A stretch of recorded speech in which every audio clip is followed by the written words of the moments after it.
Hello, this is Arturelia Gaming Room Reviews. I'm Arturo, and today I'm going to be reviewing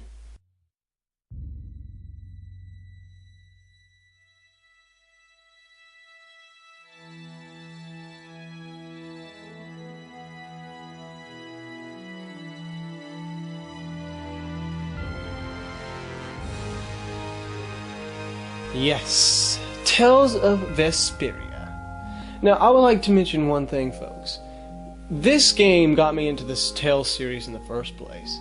Now, I will say though that I did spoil it for myself a long time ago before I even got this game. I watched it on YouTube and I saw the whole story and so on, and I kind of just spoiled it for myself, so yeah. But another thing though is that I rented it and I played it, but still I already knew what was going to happen. And then I got it for Christmas in 2010, and it took me a while to get back into it. Then I finally started up again. But I remembered I was stuck in a place, and I was stuck there for the longest time. It took me since, what, maybe 2014 to finally, beat that part and move on to the story. Yeah, well, today, let's review Tales of Vesperia.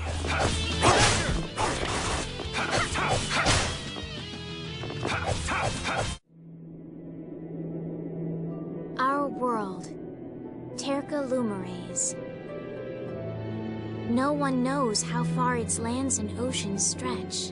The story takes place in a world where people use Blastia to be protected from monsters in the outside world. You play as Yuri Lowell. You go on an adventure to find some Blastia thief that took a Blastia from a water fountain.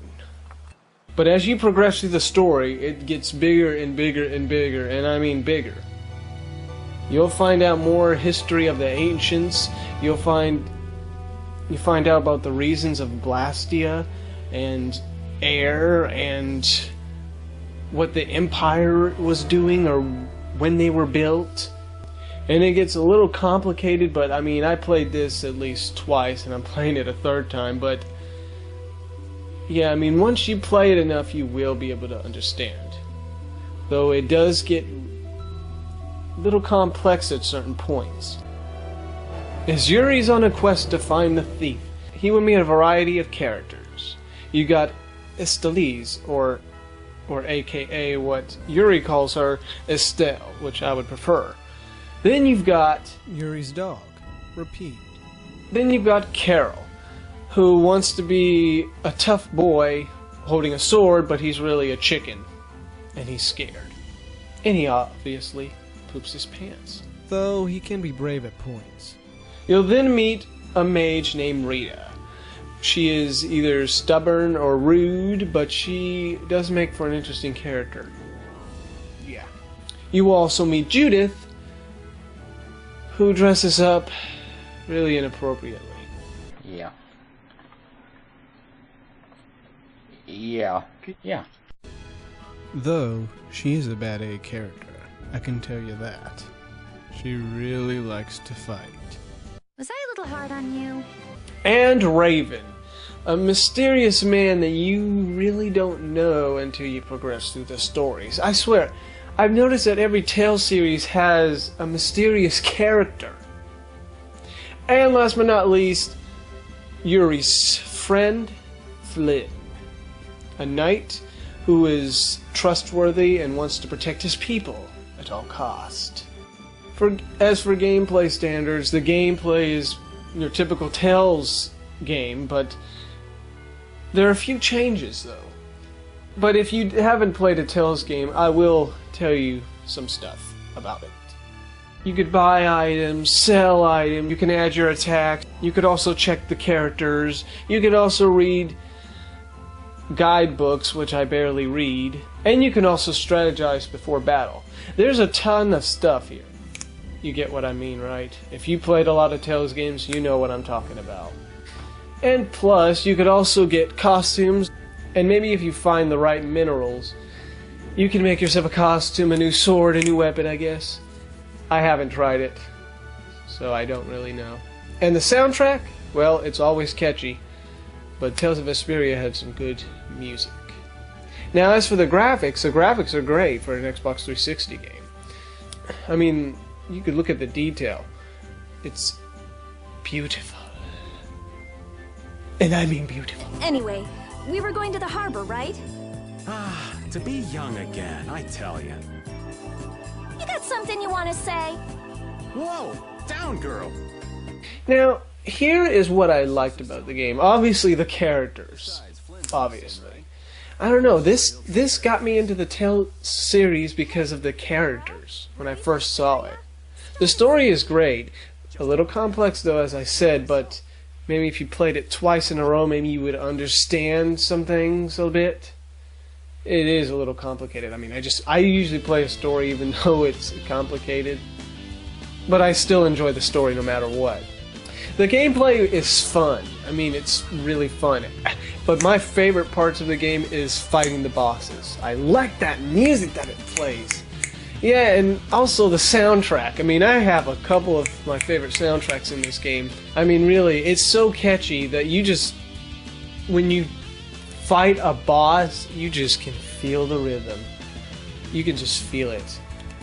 That's what I like. My favorite boss battle is probably Zagi, the Maniac, and his soundtrack is also catchy as well. You can also fly in the air, you can also travel the seas, and basically you could also just walk on foot.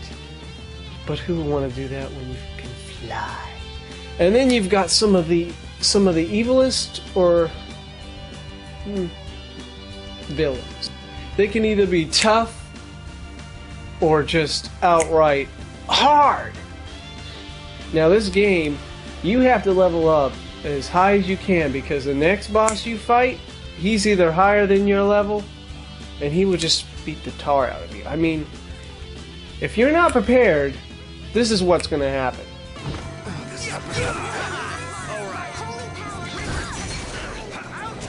No! Stop!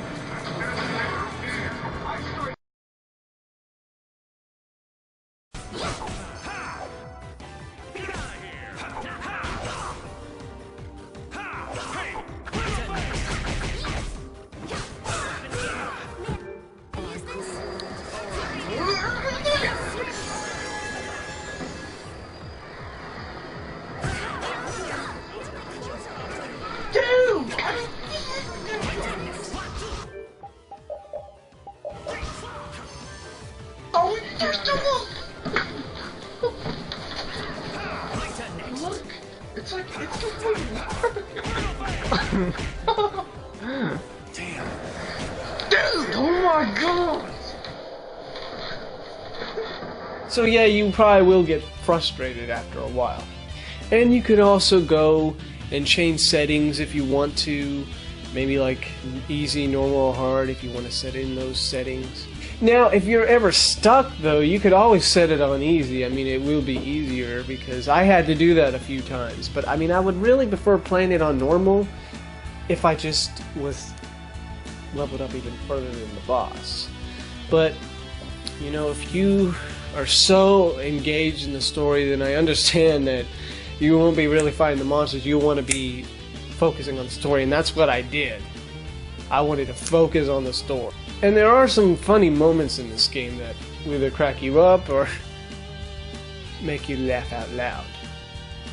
Now there are points in this game that are pretty funny. Some of the stuff they talk about or their little conversations, I like seeing the little animations of their conversation. And not to mention some anime scenes that I like. And then there's also 3D effects as well. And you also have to check if your weapons are any good anymore. Usually you have to trade them, and I usually have to do that. I always have to check to be sure if my weapon's stronger.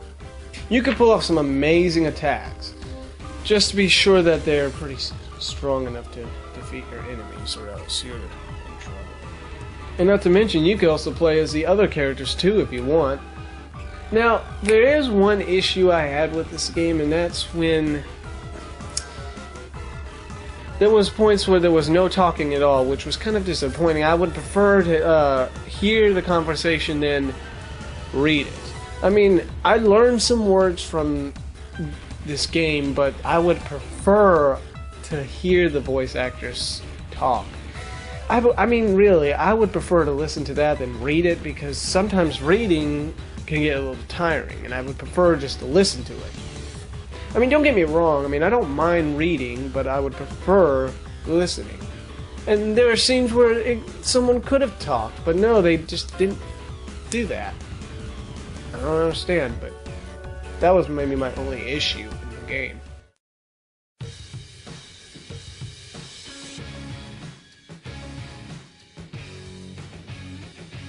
Well, this game was one of my first Tales games, and now here's the problem.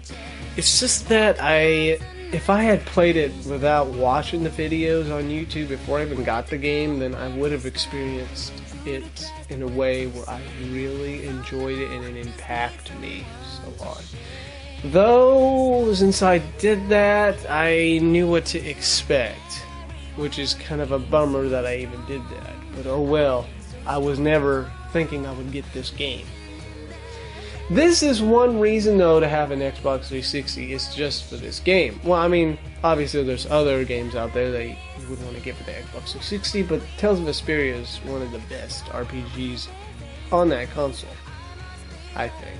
I like the characters, I like the story, I like the soundtrack, the gameplay is good, and well, that's pretty much all I have to say about that.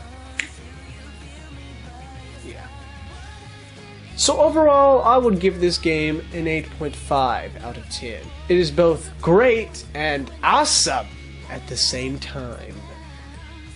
Now, there also was a PS3 version which featured another character, a pirate girl.